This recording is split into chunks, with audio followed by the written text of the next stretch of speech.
Re-NEET 2026 is in just 15 days from now, and you are still not prepared. In today's video, I'll tell you how to prepare for your NEET exam, actually for your re-NEET exam in last 14 days. What are the steps that you have to follow? मैं आपको ये बताना चाहूँगा कि ये video उन बच्चों के लिए या फिर उन एस्पिरेंट्स के लिए नहीं है जो कि अपना प्रिपरेशन आज से ही शुरू कर रहे हैं। ओके गाइस, इतना तो आप लोगों को पता है कि आप लोग 14 दिन में नीट की प्रिपरेशन बिल्कुल नहीं कर सकते। ये वीडियो सिर्फ उन बच्चों के लिए है जो कि सीरियसली अपने प्रिपरेशन को करते आए हैं और वो बस अपने प्रिपरेशन को एक एज देना चाहते हैं जिससे उनके मार्क्स में थोड़ा सा उन्हें इंक्रीमेंट मिले। So hi guys, my name is Nikhil Jaswal. I am a third year MBBS student at AIIMS Gorakhpur. I scored 672 marks in NEET 2023 exam.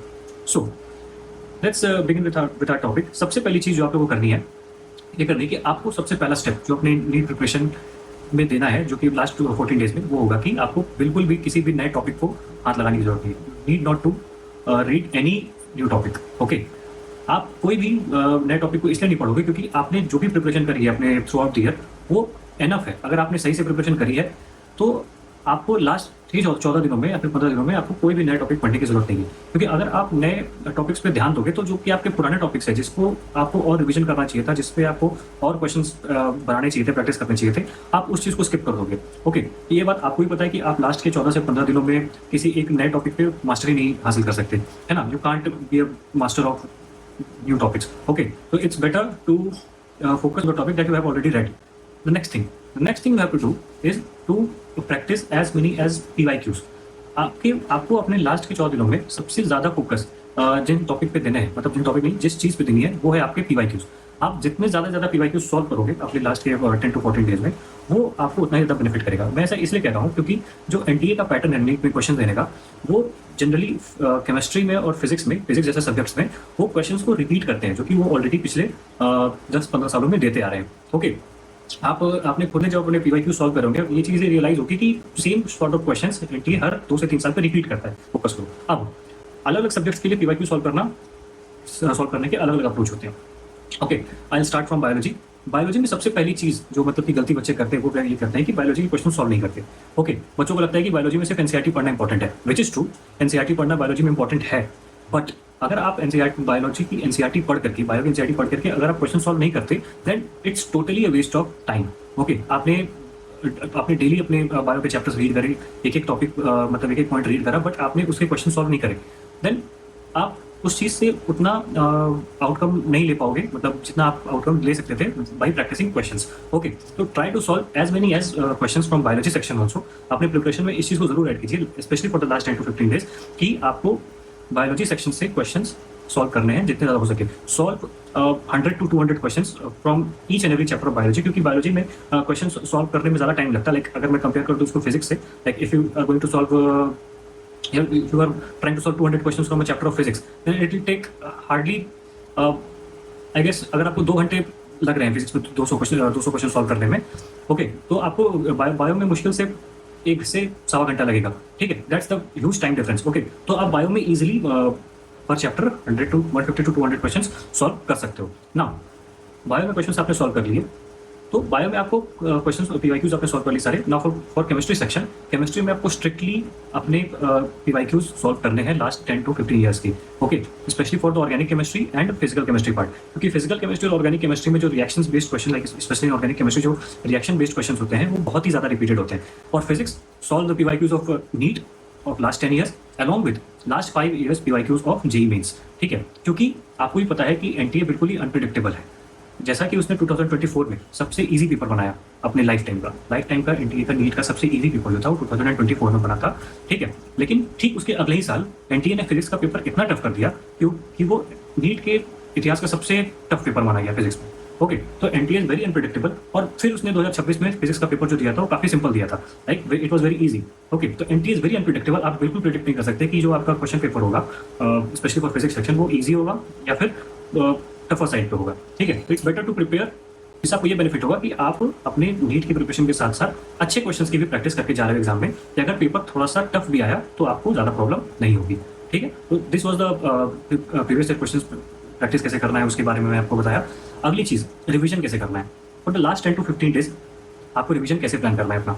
इसी तरीके से तीनों सब्जेक्ट्स के लिए अलग अलग तरीका होता है रिवीजन करने का। सबसे पहले मैं अगर आपको फिजिक्स की बात करूँ तो फिजिक्स में आपको क्या करना है, अगर आपने आपके पास शॉर्ट नोट्स बना रखे। लाइक शॉर्ट नोट्स से मेरा कहने का मतलब है कि हर एक चैप्टर के एंड में आपने एक प्लेन शीट ली और उस पर उस चैप्टर से रिलेटेड सारे फॉर्मूलाज लिखे, जो भी फॉर्मूलाज उस चैप्टर में मतलब यूज़ होते हैं या फिर क्वेश्चन सॉल्व करने में यूज़ होते हैं या फिर एग्जाम में डायरेक्टली पूछे जाते हैं, वो आपने एक जगह उस एक प्लेन शीट में लिख लिया और before giving a mock test आपने उसको क्या करा, एक बार रिवाइज कर लिया। ठीक है, तो अगर आपके पास शॉर्ट नोट है तो it's very good, well and good. और अगर आपके पास नहीं है तो प्रिपेयर वन। ठीक है, ये शॉर्ट नोट प्रिपेयर करने में आपको ज़्यादा टाइम नहीं लगेगा। You can give 2 to 3 years, आप अपने सारे चैप्टर शॉर्ट नोट्स प्रिपेयर कर ले जाओगे।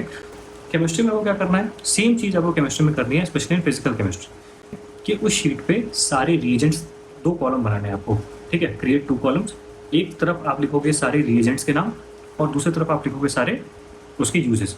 लाइक फॉर एग्जाम्पल आपने इधर लिखा कंसनट्रेटेड H2SO4 एंड इस रिएजेंट का फंक्शन क्या होता है, it is a dehydrating agent. ये रिएक्शन से H2O बाहर निकालता है। तो इस तरीके से आप सारे रिएजेंट्स का फंक्शन लिखोगे जिससे आपको रिएक्शंस करने में आसानी होगी। फॉर एग्जांपल आपके दिमाग में या फिर आपके एग्जाम में क्वेश्चन आ गया कि एक सबस्ट्रेट है जिसमें कंसनट्रेटेड H2SO4 डाला, तो आपके दिमाग में सीधा क्लिक करना चाहिए कि यार ये जो एजेंट है ये डिहाइड्रेटिंग एजेंट है, या वाटर को रिमूव करता है सबस्ट्रेट से। ओके, तो ये इससे आपको क्या होगा कि रिएक्शंस करने में काफ़ी ज़्यादा आसानी रहेगी। एंड सेकेंड शीट जो आपको इस केमिस्ट्री ऑर्गेनिक केमिस्ट्री में बनानी है वो भी सारे नेम्ड रिएक्शन की। आपने सारे नेम्ड रिएक्शन लिखे और उसके बगल में उस रिएक्शन को लिखा, क्योंकि named reaction are asked directly in the exam. These were the revision strategies. ठीक है ना, सबसे पहले मैंने आपको बताया कि आपको क्या करना है, क्वेश्चन प्रैक्टिस करनी है अच्छे तरीके से। हर एक सब्जेक्ट वाइज मैंने बताया कि आपको क्वेश्चन प्रैक्टिस कैसे करनी है। सेकेंड, आपकी रिविजन स्ट्रैटेजी। ठीक है, अब लास्ट सबसे इंपॉर्टेंट चीज़ है जो आपको अपने मतलब प्रिपरेशन में अगर आप कर रहे हो तो बहुत अच्छी बात है, और अगर आप नहीं कर रहे तो आपको ऐड करनी है, वो की है डेली मॉक टेस्ट। अब वक्त आ गया है रोज एक टेस्ट देने का, क्योंकि NEET exam is just 14 to 15 days away from now. Okay, तो you have to give your mock test each and every day. Daily test दो। अगर आप उस तरीके से प्रिपेयर नहीं हो, लेकिन आपका प्रिपरेशन उस लेवल का नहीं कि आप डेली मॉक टेस्ट दे पाओ, then you can give test every alternate day. ठीक है, अभी एक हफ्ते के लिए, उसके बाद फिर आप लास्ट वीक में डेली टेस्ट दे दो। अगर आपकी प्रिपरेशन अच्छी है, आप मतलब कि मॉक टेस्ट में ऑलरेडी स्कोर कर रहे हो 600+ marks, then it's better for you to give mock test every day. आप डेली टेस्ट दो, उसी टाइम पे दो जिस टाइम पे आपका एग्जाम है, लाइक 2 to 5 के बीच में अपना मॉक टेस्ट दो। और उसे टेस्ट देने के तुरंत बाद जैसे ही आपके पास आपके मार्क्स आ जाएंगे, okay, you will find that ये इतने मार्क्स आए हैं, then you have to analyse your test for minimum for 1.5 to 2 hours। Okay, आप जब आपने 3 घंटे टेस्ट दिया, लेकिन अगर आप उस टेस्ट पे 1.5 से 2 घंटे लगा करके उसे एनालाइज नहीं कर रहे हो, देन उस टेस्ट को देने का कोई पॉइंट नहीं बनता है। ठीक है, बहुत सारे बच्चे ये गलती करते हैं कि वो देखते हैं कि भाई मेरे 575 मार्क्स आ गए, मेरे 640 मार्क्स आ गए, वो उसमें खुश हो जाते हैं कि भाई मेरे अच्छे मार्क्स आ गए, अब मैं इस पढ़ने लग जाता हूँ, टेस्ट बाद में देखी जाएगी, मतलब एनालिसिस बाद में देखी जाएगी। बट ये सबसे खराब और गंदी अप्रोच है। इससे प्रॉब्लम ये होता है कि आपने 640 मार्क्स इस टेस्ट में तो लाए, बट आपको ये नहीं पता चला कि आपके जो 80 मार्क्स एग्जाम में मतलब कि आपके टेस्ट में कट हुए थे, या फिर 80 मार्क्स का आपने छोड़ा हो या फिर गलत किया हो, जो मिला के जो आपके 80 मार्क्स कट हुए थे वो कहाँ गए। तो अगर आपको ये नहीं पता होगा कि आपकी जो ये क्वेश्चंस जो गलत कर रहे हो आप, 80 मार्क्स के क्वेश्चंस आपने गलत करे हैं, वो कहाँ गलत करे हैं, तो अगर वो चीज़ अगले टेस्ट में आपसे पूछी गई या फिर एग्जाम में आई, तो आप वहाँ भी वो चीज़ गलत करके आओगे, है ना। तो it's better to analyse your test, कि आपको ये पता हो कि मेरे जो 80 मार्क्स कटे हैं, 80 मार्क्स में से एक एक मार्क्स का आपके पास हिसाब होना चाहिए। ठीक है, आपको पता होना चाहिए कि मेरे ये मार्क्स कहाँ कहाँ कटे हैं, ये 4 नंबर का मैंने छोड़ा था, ये 5 नंबर मेरे से गलत हुआ है। इस चीज़ का हिसाब आपके पास हर एक टेस्ट के बाद होना चाहिए। And after analysing your test, revise those topics जो आपने गलत किए हैं। फॉर एग्जाम्पल, आपने ऑर्गेनिक केमिस्ट्री से रिएक्शन बेस्ड क्वेश्चंस गलत किए हैं, तो revise all the reactions of organic chemistry before giving your next test. Okay, तो ये आपके मॉक टेस्ट की अप्रोच होनी चाहिए। एंड लास्टली, आप अपना स्लीप साइकिल मेंटेन करो।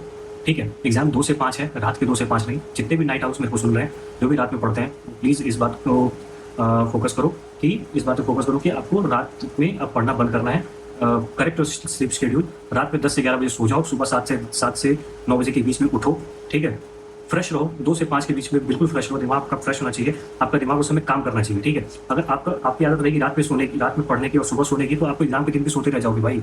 इसलिए अपने स्लीप शेड्यूल को बहुत ही ज़्यादा मतलब आपको सही करने की जरूरत है, अगर आप रात में पढ़ते आ रहे हो तो। सो इसी के साथ मैं इस वीडियो को एंड करूँगा। अगर आपको कोई भी डाउट हो तो please drop it in the comment section, I will make a video on that. Okay, मिलता हूँ आपसे अगले वीडियो में, तब तक के लिए इस वीडियो को लाइक करें और सब्सक्राइब जरूर करके जाएं। Thank you guys.